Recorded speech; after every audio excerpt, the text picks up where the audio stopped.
Welcome to the Purpose-Based Retirement with certified financial planner Casey Weade. Casey is the president of Howard Bailey Financial.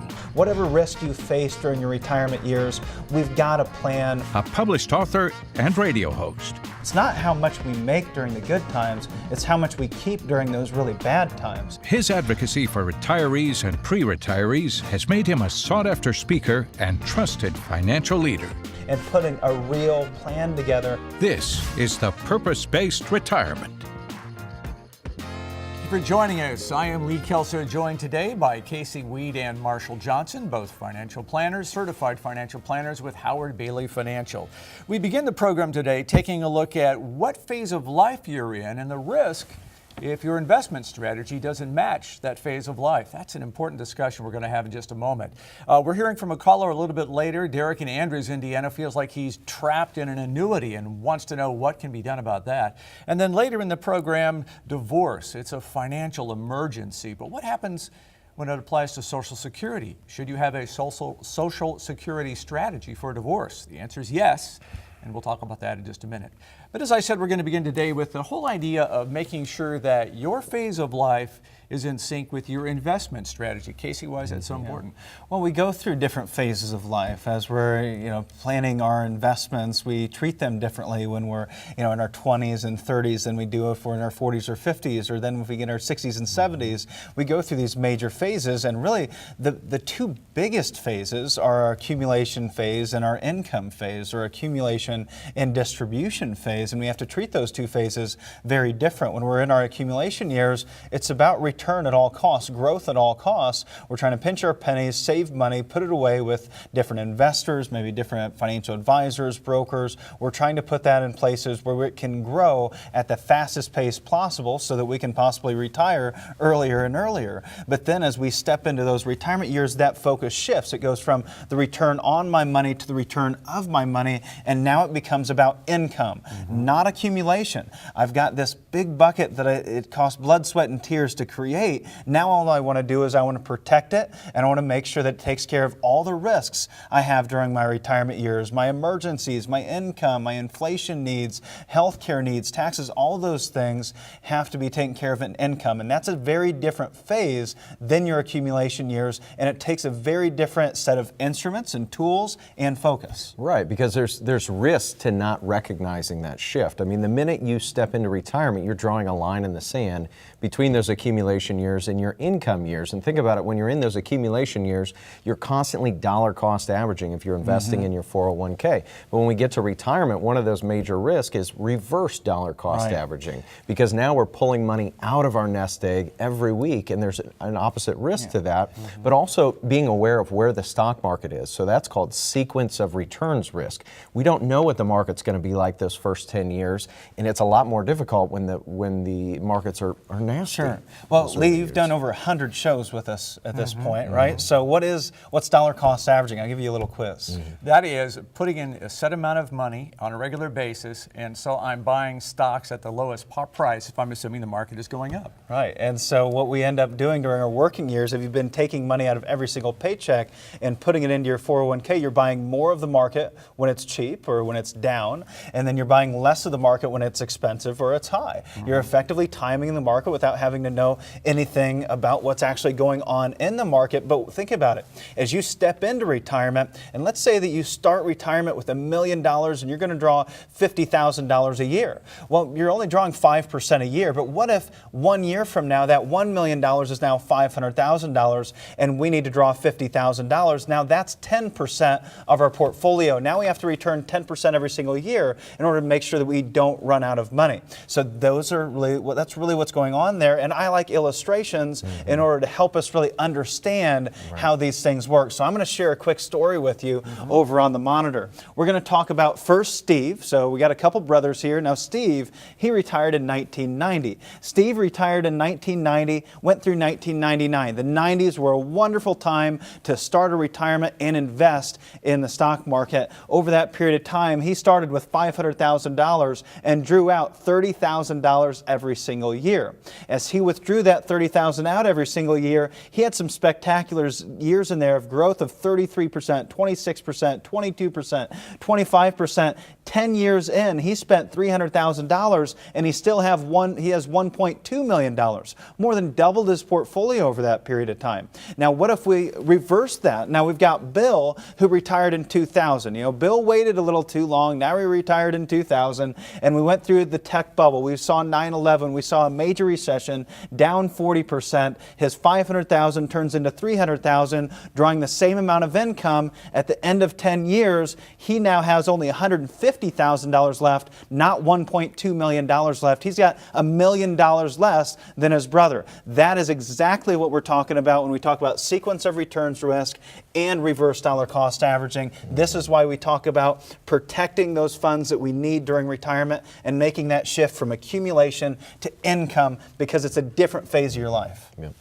So if I'm in the income phase, what do I need to be paying attention to? What are some characteristics of my plan? Well, it's really all about income-driven investing, which is a big shift from going, well, it's all about growth, it's all about return on my investments, it's all about returning 7% or 8%, to now saying, you know, I need 7% income or I need 8% income. That's different. So we focus on income-driven investment tools, be that dividends, be that fixed income instruments, be that some type of guaranteed income stream annuity. Those are our focuses when it comes to the income-driven investing side of things. And it's also about mitigating those risks, Casey, the risk of needing that income. So what we want to do sometimes is partition out segments of income. So your first 5 years, your first 10 years, right, having legs of income. Focusing on our income-driven investing, mitigating the market risk, right, you know, and then also mitigating some of those outlying risks, you know, like long-term care, for instance, sure, or establishing that emergency fund and having those funds set aside in case we have an emergency.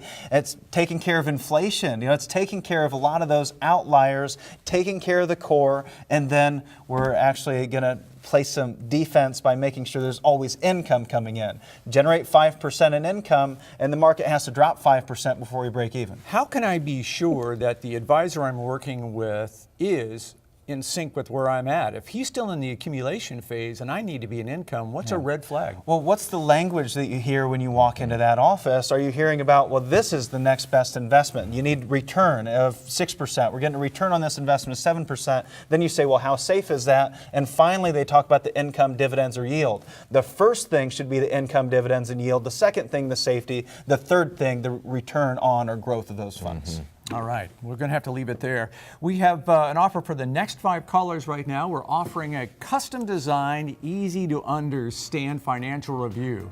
There's no obligation or cost for this initial review, where we run a fee report to help you figure out and untangle exactly what's it costing you to work with your current planner or advisor. We're performing a tax analysis to show you how you could potentially reduce your taxes. We'll conduct a portfolio risk review to uncover unnecessary risks that may be happening with your nest egg, and create a customized lifetime income plan using proven strategies and techniques that could turbocharge your retirement. So we're going to take all the guesswork out of financial planning for you for the next 5 callers that call right now, 482-9559, a comprehensive financial review with no obligation. The number again, 482-9559, 482-9559. We're back in a second. It's your retirement. How will you live it? How will you be remembered?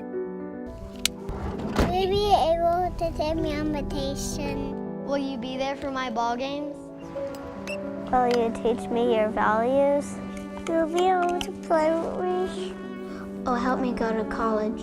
How will I remember you?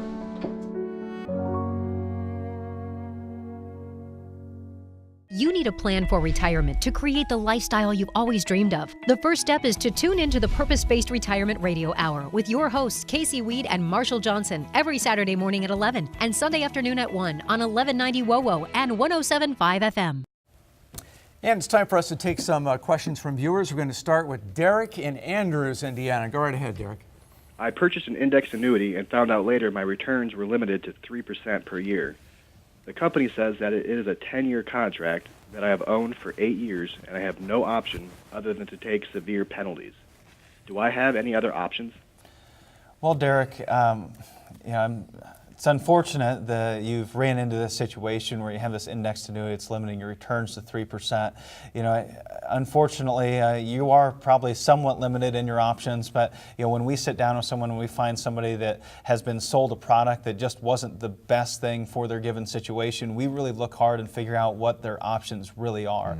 I had a gentleman the other day that had a very similar situation. He had an indexed annuity that was also very limited in return, and we evaluated all those different options that we had. One of the things we looked at was taking free withdrawals from that account every single year, and given that the market is at all-time highs, taking those free withdrawals every year and maybe dollar cost averaging back into some index funds might be a low-cost way for you to increase your overall return and maintain some of that fixed income. And if you do it right, you may find that you can get 20% out or 10% out this year and 10% out in a couple months even, because those free withdrawal periods are typically based on a fiscal year, not a calendar year. So you may be able to get a substantial amount out over that period of time without any penalties through those free withdrawals. Furthermore, one of the things you might want to look into is annuitization, and if that makes sense. Some of these annuities, not all, give you the ability to annuitize the value of that account over, say, 5 or 10 or maybe 15 years so that you can get the dollars out of that account, and again, dollar cost average them somewhere maybe better. Maybe you go out and you find yourself an indexed annuity with a 5% or a 6% cap or a 60% or 80% participation rate, a better indexed annuity while you put the money back in there, or you're going to maybe put it back into some type of index fund or low-cost investment. You may be able to do an annuitization and do that penalty-free. Another thing, of course, if you just want out, you can take a surrender. And if you take a surrender, one of the things you might want to look into is someplace where you might be able to pick up a bonus. Now, these things are far and few in between these days, but there are still some decent growth products out there that can offer upwards of 7% bonuses to help make up for some of those penalties. However, you just need to sit down with someone, evaluate all those options, whether it makes sense to replace it, just surrender it, annuitize it, or take those free withdrawals out over time. You do have options. It just takes sitting down with a certified financial planner practitioner that can explain to you all of your options and let you ultimately make that decision, knowing you have total transparency that you deserve. And it starts there with education and learning about the different strategies that are available, because he wasn't educated enough on the front end of the tools that he had. But look at the bright side, Derek. You've got a fixed asset. Make this, we talk about purposing our different investments, make this the safest part of your plan. And then you can go change maybe the way you're invested on your 401k or get more aggressive in other areas. It's about understanding what it is and what it's not, and then building the rest of your plan around it. Good input there. Let's get to Denise and Marion. Go right ahead, Denise. My financial advisor is recommending that we fund a life insurance policy for tax-free retirement income down the road. However, we haven't funded our IRAs yet. Do you think this is a good move? No, I don't think that's a good move, Denise. And the main thing here being that, now, it's not simply because life insurance as a retirement planning vehicle is an expensive way to invest. Sure, it is. But I also own a significant amount of cash value life insurance. I use an investing tool that I'll use for tax-free retirement someday. And today it fills a secondary need of death benefit and long-term care need. However, that's not where I started. I started with my IRAs. You start investing in those tax-advantaged places that can be very low cost and give you the best growth. And if you max out your IRAs, you max out your 401ks, maybe then it makes sense to take a look at cash value life insurance as an option for some more tax advantaged growth, but recognize that your returns are probably going to be lower over the long haul. But even if you can pick up 3 to 6% in a relatively safe investment like a life insurance policy, maybe that makes up a portion of some of those safe vehicles, so safe funds that you want to set aside. But again, exercise caution. Yeah, and she hit the nail on the head. She's not doing other things first. We want to start with the simple priorities. That's the bottom line. Step 1, 2, and 3. She's jumping to step 4 with the life insurance. We jumped too far ahead, and maybe that's because you're working with an insurance salesperson that doesn't hold a securities license and can't really give you that holistic approach. Another example of investor advisor bias, right? Mm-hmm. Right. All right, let's move ahead now to Teresa in Columbia City. Go right ahead, Teresa. We invested in some A-share mutual funds with our broker a couple years ago, and now we're being told that if we want to keep our advisor, they need to move into their fiduciary fee-based accounts. I feel like we are getting murdered on fees. What's going on? Well, thanks for your question, and this is something that you're probably not the only one going through right now, because there's a major DOL fiduciary rule that's going into place here soon, requiring major firms, major brokerage houses to change the way that they do business. And typically what's been done is maybe you had all American funds or all Invesco funds. They sold everything with one fund company. Well, they weren't fiduciaries. They weren't legally doing what was in your best interest. How could they do what was in your best interest if all the funds you had were with one mutual fund company? One mutual fund company can't have the lowest costs, especially if they're A-share mutual funds. When they have index fund equivalents, they can offer you much lower costs. But now what's happening to you is you've paid a commission up front, and now they're going to take that mutual fund and they're going to move it over, diversify it, and continue to charge you fees on top of fees that you already paid. I think it's now better time to get a second opinion so that you can make sure you're not overpaying moving forward, especially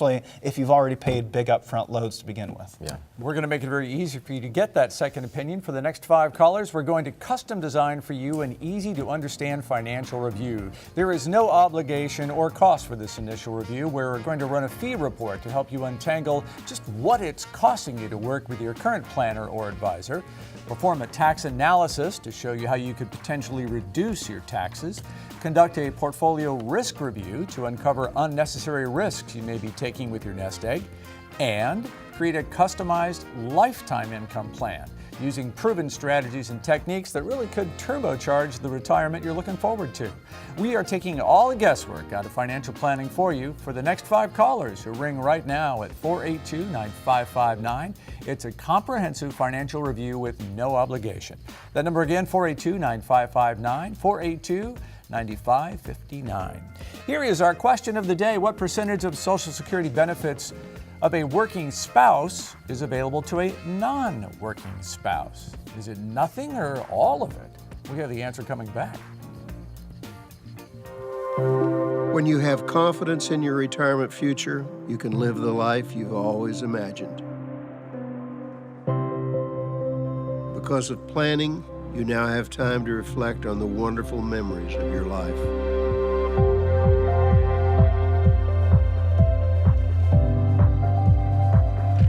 You and your spouse finally have the luxury of leisure time together.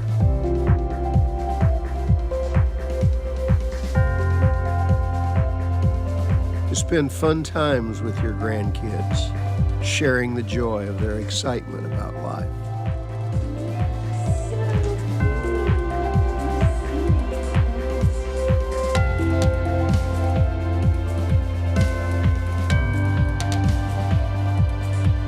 Smiling at the thought of quality time with your children and of picking up the check.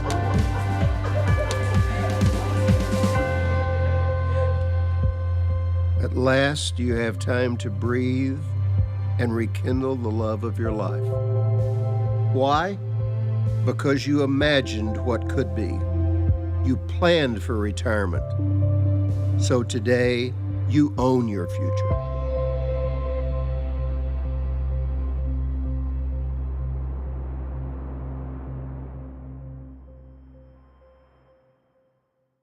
You need a plan for retirement to create the lifestyle you've always dreamed of. The first step is to tune into the Purpose-Based Retirement Radio Hour with your hosts, Casey Weade and Marshall Johnson, every Saturday morning at 11 and Sunday afternoon at 1 on 1190 WOWO and 107.5 FM.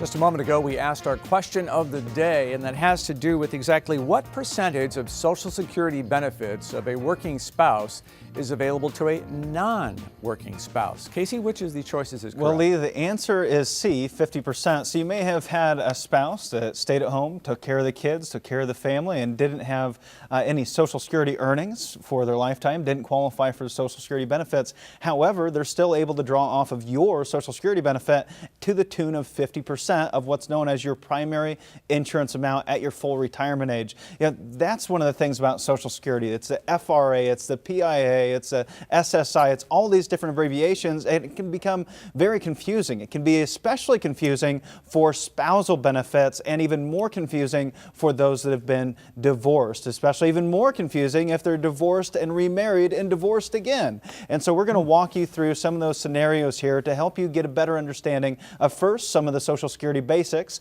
what all those abbreviations really mean, and some of the benefits you may or may not qualify for. To start with, the way we qualify for Social Security is by having 40 Social Security earning credits, or 10 years of working as an equivalent. And then we get our primary insurance amount at our full retirement age, or our PIA. That's the number you get at your full retirement age. That's when that PIA is available. And the spousal benefit is 50% of your worker's primary insurance amount. So let's start and use some examples. We're going to be using Jim and Mary here today. We've got Jim and Mary. Jim is they're both at full retirement age. Let's say they're going to be 67. So they're both at full retirement age. Jim has a PIA at his full retirement of $2,500 a month. Mary has a PIA of $800 a month. Now let's say, what is Jim's spousal benefit? It's 50% of Mary's primary insurance amount, which is $400 a month. Mary, on the other hand, gets 50% of Jim's $2,500 or his PIA at $1,250. So what do they actually ultimately receive then? Well, they get the higher of those two numbers. So Jim gets $2,500 a month, while Mary gets $1,250 a month. What if they get divorced? Well, as long as they were married for at least 10 years, they may be able to qualify for that divorcee benefit, which means that they now get all those same benefits, so they retain the same benefit even though now they're no longer married to each other, as long as they haven't remarried. So there's these benefits we're entitled to, and when we become eligible for those benefits. A spouse's benefit amount is 50% of the worker's primary insurance amount, but there's a different way you qualify for those benefits and ultimately become entitled to draw on them. For instance, if we're married, the worker must have filed for his or her own benefit before we can begin drawing our spousal benefit. They must have been married for at least 1 year before the spousal benefit's entitled, and they must still be currently married. Now let's say that we're divorced. If we're divorced, now the worker doesn't have to file for his benefit, but he must at least be old enough to qualify, at least age 62, and they must have been married for at least 10 years, currently unmarried, and divorced for at least 2 years. So we've got some rules and some hoops to jump through, and we're eligible at that full retirement age. And for those spousal benefits, we don't continue to receive those delayed credits, that up to 8% increase every year as we get past that full retirement age. So let's talk about our spousal benefits. We've got Mary filing and Jim not filing. So they're both married, Jim and Mary, and now we have it that Mary is filing, but since Jim hasn't, then she's stuck with her own primary insurance amount. Once we have Jim file, now he gets his benefit, and we also see Mary get half of that benefit because Jim has actually filed for it. Let's say that they now get divorced. So we have Jim and Mary divorced. They're both at full retirement age. Mary files for her benefit, but Jim doesn't, and now it doesn't matter because now, remember, now that they are divorced, it doesn't matter if Jim files or not. He just has to be of retirement age. She gets that spousal benefit of $1,250. If they both file, then they both get the same benefit of $2,500 or $1,250. Let's say that we have a younger spouse though. Now if we have a younger spouse and we're divorced, we have to wait until they qualify for the Social Security benefit to draw on it. So that could be a very long period of time if we married a significantly younger spouse. Let's say that Jim's under age 62 and Mary files, she does not get the spousal benefit, she gets her benefit. If Mary files and Jim is over the age of 62, now she can draw on that spousal benefit. What if we have Mary remarried Donald now? So now we have Jim and Mary, they divorced, and Mary got remarried to Donald. Now Mary can no longer draw on Jim's benefit. Jim has still a spousal benefit that's equivalent to half of Mary's, but he gets the higher of the two. Mary, on the other hand, now has to get 50% of Donald's benefit. So now she doesn't get as much. She gets 50% of that, which is $500 a month. Now, what about Jim remarrying Wendy? So now they've both gotten divorced, and Jim go ahead and gets married again. So we've got Jim remarrying Wendy and divorcing Mary. Now Wendy has no earned credits, so she is a non-working spouse, and she gets to draw off of 50% of Jim's PIA, or $1,250 a month. Now what about Mary?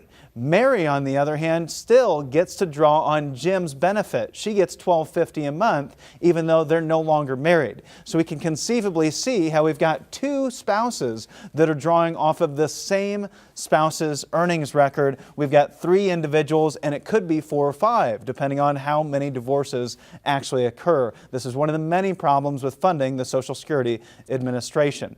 Now, what if Mary divorces Jim and Don? So now we've seen Mary divorce both Jim and divorce Don. They were both married to them for 10 years. Now she can go back to Jim's original earnings record and draw off of his benefit now that she's divorced Donald. Now, what if we see Mary file early, right, Lee? I'm already confused. So we've got all these different benefits that are compounding on top of one another. And one of the things that we have is we actually have a larger reduction for spousal benefits than we do for our normal benefit if we file on our own record, a 30% reduction rather than 62, meaning that our break-even point is a little different. So now our break-even point is actually a little closer if we delay those benefits and receive our full benefit at our full retirement age.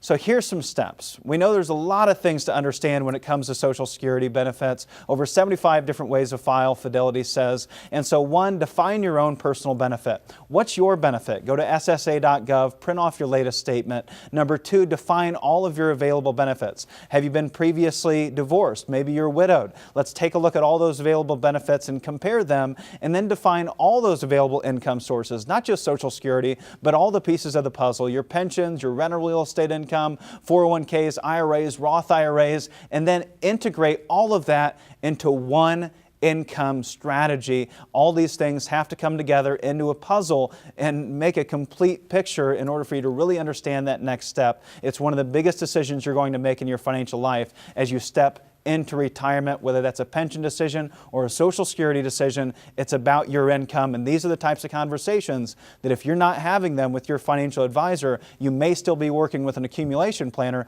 not a retirement income planner.